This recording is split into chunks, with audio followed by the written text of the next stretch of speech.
Bismillahirrahmanirrahim. Assalamualaikum warahmatullahi wabarakatuh.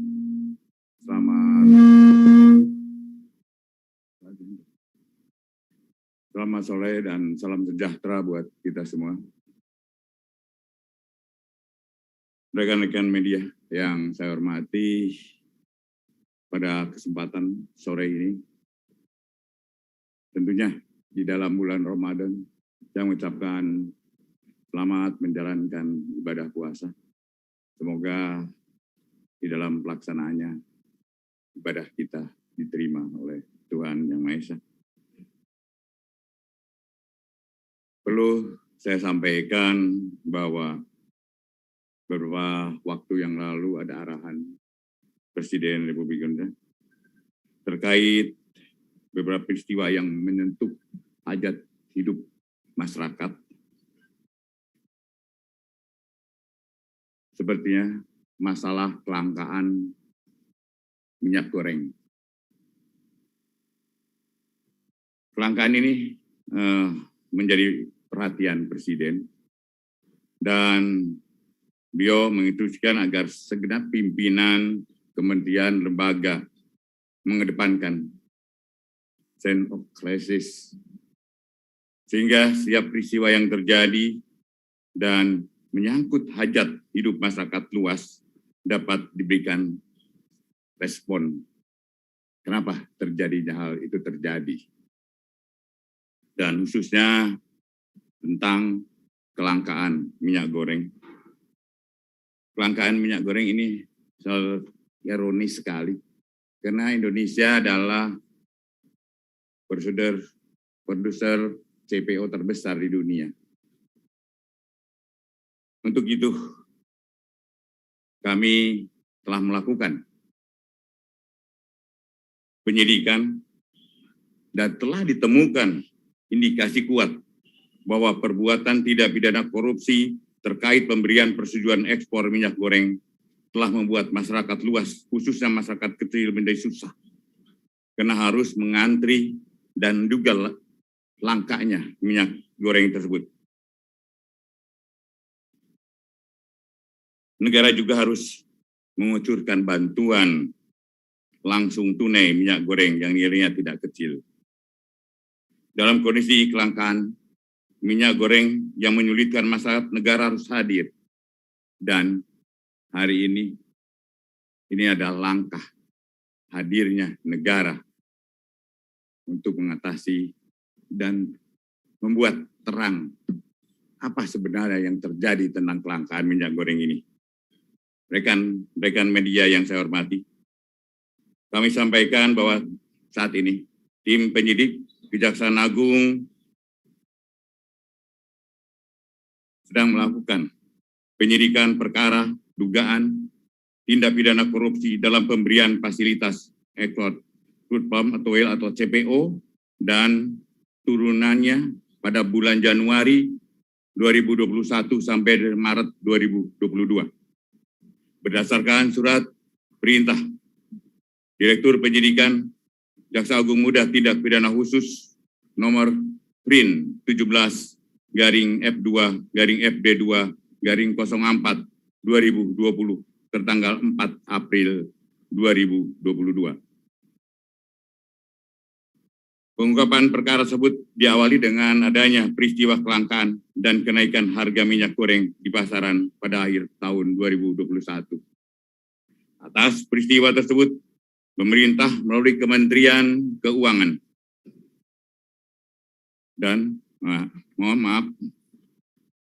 atas peristiwa tersebut, pemerintah melalui Kementerian Perdagangan telah mengambil suatu kebijakan menetapkan DMO serta DPO bagi perusahaan yang ingin melaksanakan ekspor CPO dalam produk turunannya serta menetapkan harga eceran tertinggi minyak goreng sawit.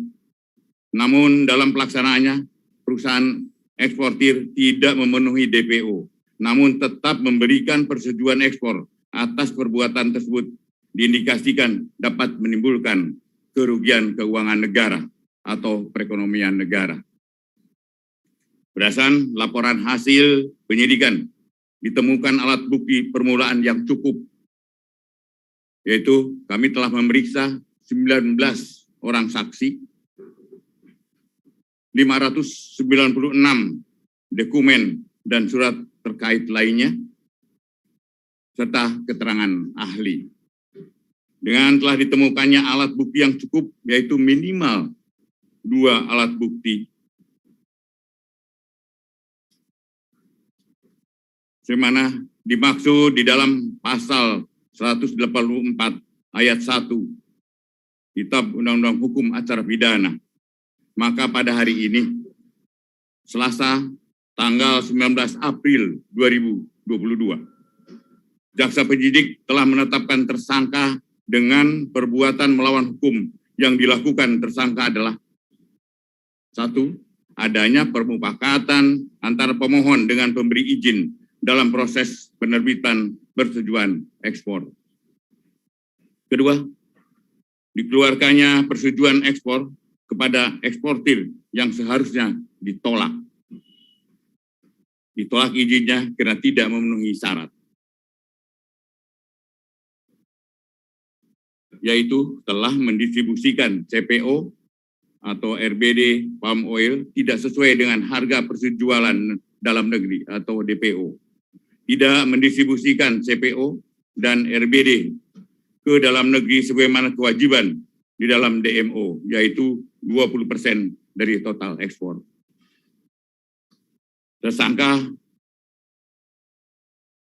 ditetapkan 4 orang. Yang pertama, pejabat eselon 1 pada Kementerian Perdagangan bernama IWW, Direktur Jenderal Perdagangan Luar Negeri, Kementerian Perdagangan. Dengan perbuatan tersangka telah menerbitkan secara melawan hukum persetujuan ekspor terkait komoditi crude palm oil atau CPO dan produk turunannya kepada Permata Hijau Group, Wilmar Nabati Indonesia, PT Multimas Nabati Asahan, dan PT Musim Mas.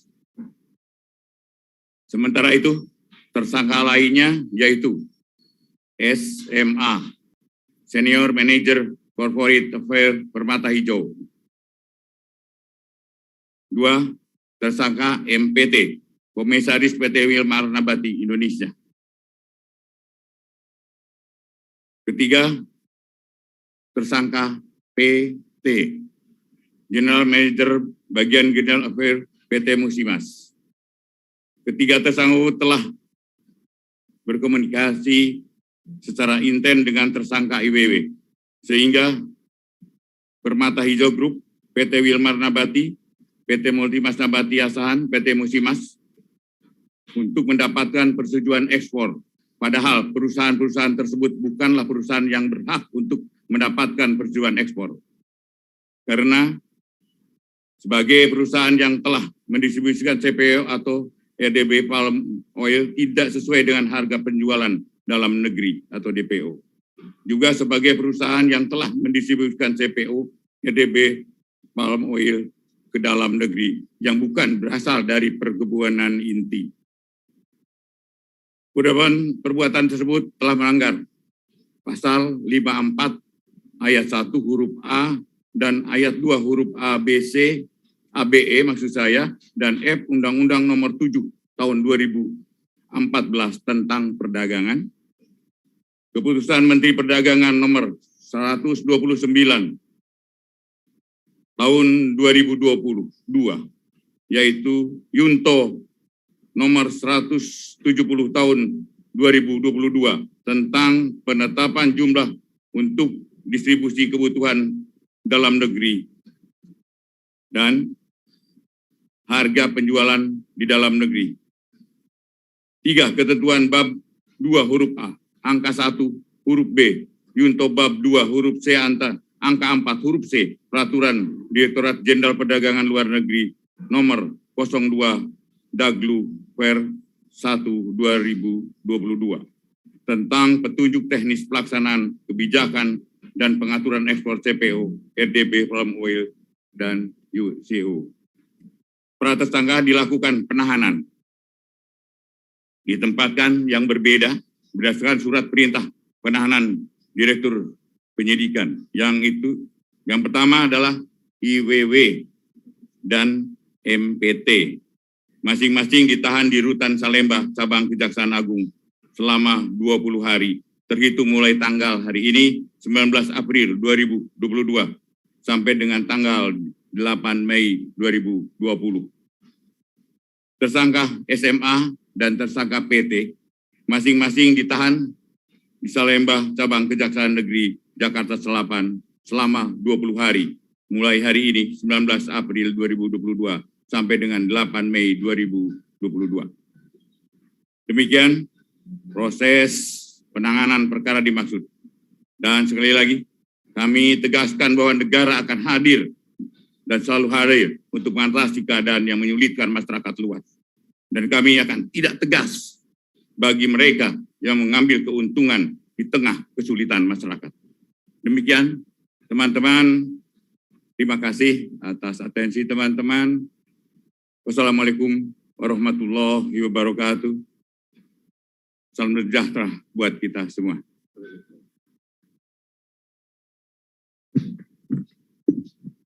Pak, izin kami TV One ingin menanyakan berkaitan dengan hasil konferensi pers tadi yang disampaikan mengenai barbuk awalnya ini seperti apa saja, Pak? Kemudian yang kedua, apakah mafia migor ini sudah bermain sebelum adanya kelangkaan migor? Dan juga tadi kan disebutkan ada 3 perusahaan swasta. Sebenarnya kan perusahaan swasta yang berkaitan dengan migor ini kan banyak juga, Pak. Mungkin ada lagi dari perusahaan swasta lainnya?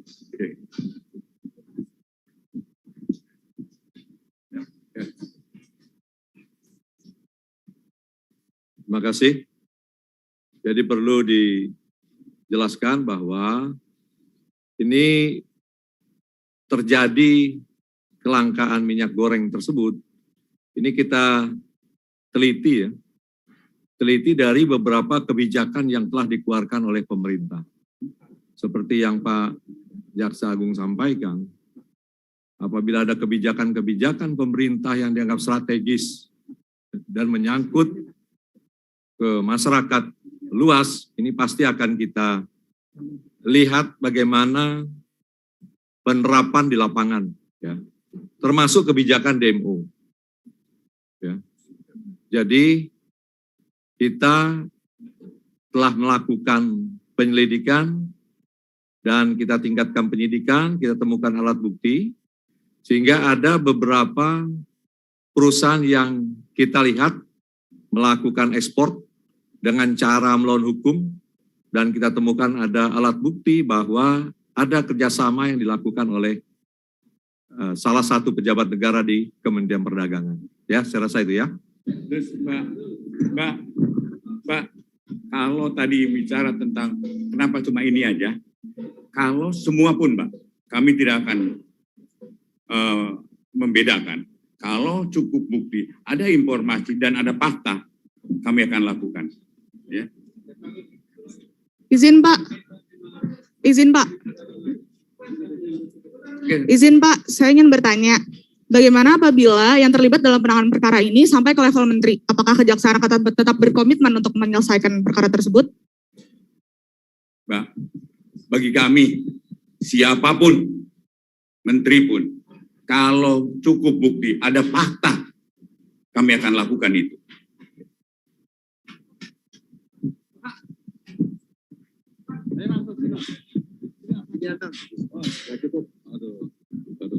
Assalamualaikum warahmatullahi wabarakatuh. Selamat sore Pak Jaksa Agung. Pertanyaannya sebenarnya sederhana saja. Kalau saya mencermati tadi penjelasan dari Pak Jaksa Agung, ini kan menyangkut kebijakan ekspor. Tentu tidak mungkin, barangkali menurut saya Pak Menteri tidak mengetahui itu. Pasti dirapatkan oleh Dirjen yang sudah jadi tersangka. Pertanyaannya, apakah Pak Menteri ini sudah dimintai keterangan oleh penyidik sehingga terang benderang perkara ini. Terima kasih Pak. Assalamualaikum warahmatullahi wabarakatuh. Karena penyidikan ini kan baru mulai tanggal 4 dan kami akan dalami. Benar ini kebijakan dan kami akan dalami. Kalau memang cukup bukti, kami tidak akan melakukan hal-hal yang sebenarnya harus kami lakukan. Artinya siapapun pelakunya, kalau cukup bukti kami akan lakukan.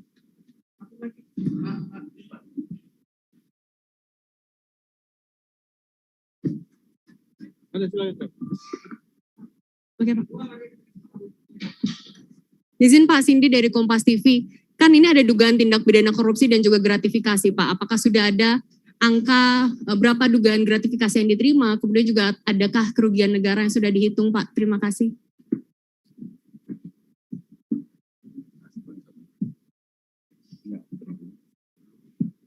Ini Mbak, untuk perhitungan ya kerugian negara kita sedang dilaksanakan.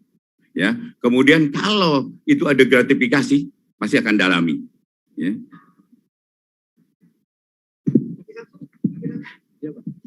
Ya, Assalamualaikum warahmatullahi wabarakatuh Pak. Izin Pak, saya Alan dari Fajar Indonesia.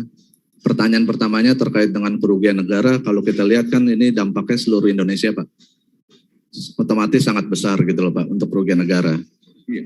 Ada tidak arah dari Kejaksaan Agung dari tim penyidik itu untuk meminta pertanggungjawaban terhadap korporasi Pak? Untuk mengantisipasi jika para terdakwa nantinya tidak bisa mengembalikan kerugian negara. Kan ini sudah pernah dilakukan ketika kasus Indosat gitu Pak. Ya, terima kasih Pak. Baik, yang pertama kita akan mengarahkannya adalah ke perekonomian negara. Jadi, terus kemudian untuk korporasi sangat mungkin itu, sangat mungkin untuk korporasi. Dan kami sudah perintahkan pada Jampisus, pada Dirdik untuk lakukan itu. Detik. Ya, terakhir. Satu lagi. Pak Jaksa izin, saya Firda dari Detikcom, izin bertanya, para tersangka ini kan dijerat pasal apa saja, karena disebutnya kan korupsi tapi pasalnya undang-undang perdagangan. Nah ini bagaimana izin, terima kasih. Jadi undang-undang untuk sarana melawan hukumnya aja Mbak. Ya, nanti kita akan mungkin gini, kita bukan press release kita bukan hari ini aja. Kami akan segera dalami ini dan saya juga akan minta pada Dirdik, pada Jampisus, waktu harus segera. Kita mungkin tidak hal-hal yang biasa. Saya akan lakukan penanganan ini yang luar biasa karena memerlukan kecepatan. Makanya hari ini kita tetapkan tersangka, hari ini kita tahan. Artinya kita memang sangat memerlukan kecepatan. Terima kasih. Terima kasih teman-teman. Kira itu ya teman-teman ya.